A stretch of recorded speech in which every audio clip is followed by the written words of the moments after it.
अरे अधिकाऱ्याने इकडे या पुढे काय माझ्या मागे राहते तुम्ही हे काय लोक पडणार नाही काही करता सूचना देऊ सुद्धा तुम्ही अशी मी बघितलंय ते 2 जाग सुरू केलेले बाकी हे पोल म्हटलं इकडे शौचालयाची अवस्था माहिती आहे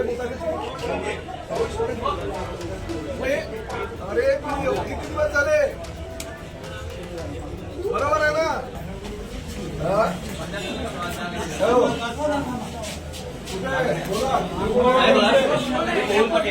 सामाजिक कार्यकर्ते तुम्ही आल्यावर काम करू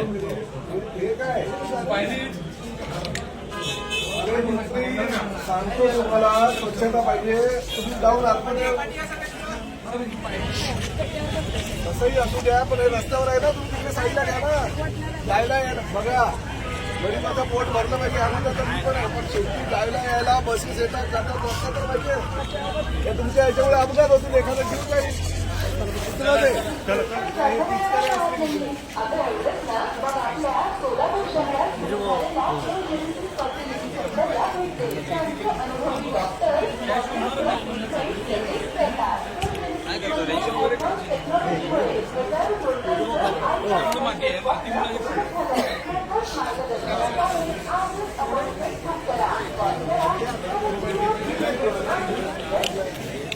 अरे अधिकाऱ्याने इकडे या पुढे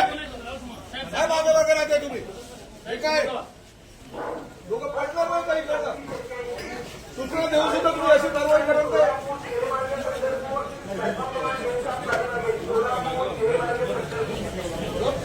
तुम्ही पाणी केली का मी येणार तुम्हाला सांगितलं आता तर मी ही व्हिजिट ऑफिशियल व्हिजिट केली होती तरी व्यवस्था मी बघितलंय ते 2 जाग सुरू केलेले बाकी हे पोल म्हटलं इकडे शौचालयाची अवस्था माहिती आहे अरे तुम्ही किती दिवस झाले बरोबर आहे ना आणि मी आज ऑफिशियल व्हिजिट केली ती अचानक केली ती आज ऑफिशियल केली आवाज तुम्ही तिकडे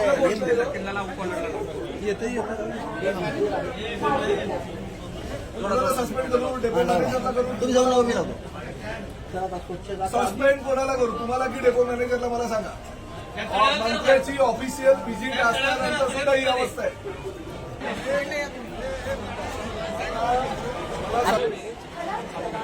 बरं हे चालू स्वच्छता म्हणजे नळ इकडे 1 2 3 4 5 कोटे एक नळ चालू आहे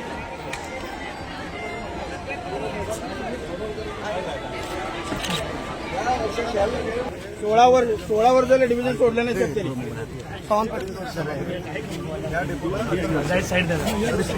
काय अवस्था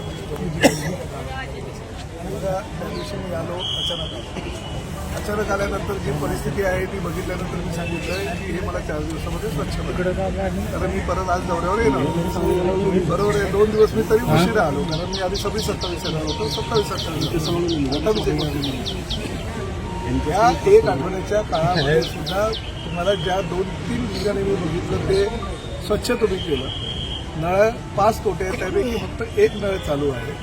त्याच्या आजूबाजूचा परिसर तुम्ही स्वच्छ केला मी मुतारीमध्ये गेलो मुतारीची अवस्था अतिशय वाईट आहे शौचालयामध्ये मी गेलो नाही कारण ते तुम्ही सुलभच्या माध्यमातून केलं असतं त्यामुळे आता मला सुद्धा आवडत नाही कोणावर कारवाई करायला पण नाईलाजानं मला तुमच्यावर आता कारवाई करायची सगळे बोलले एक मिनिट थांबव जरा माझा नाईलाज आहे मंत्री म्हणून मलाही वाटत नाही की कोणावर सस्पेंड करावं कोणाला बडतर्फ करावं कोणाला निलंबन करावं पण माझा नाईलाज आहे शेवटी मी आल्यानंतर तुम्हाला ज्या परिस्थितीची पाहणी करून मी तुम्हाला ऑर्डर केल्या त्यानुसार तुम्ही जर त्याचं पालन करत नसाल आणि सर्वसामान्य लोकांना जर न्याय देऊ शकत नसाल तर नाईलाज आहे ना माझा मी तरी काय करणार मला सांगा अशी भूमिका मंत्र्यांची पण होता कामा नये म्हणून मी त्या दिवशी गप्प बसलो परंतु आज माझा नाईलाज आहे की मंत्र्याची ऑफिशियल व्हिजिट झाल्यानंतर मंत्र्यांनी इन्स्ट्रक्शन दिल्यानंतर जर हे झालेलं नसेल तर मला काहीतरी करावं लागेल ना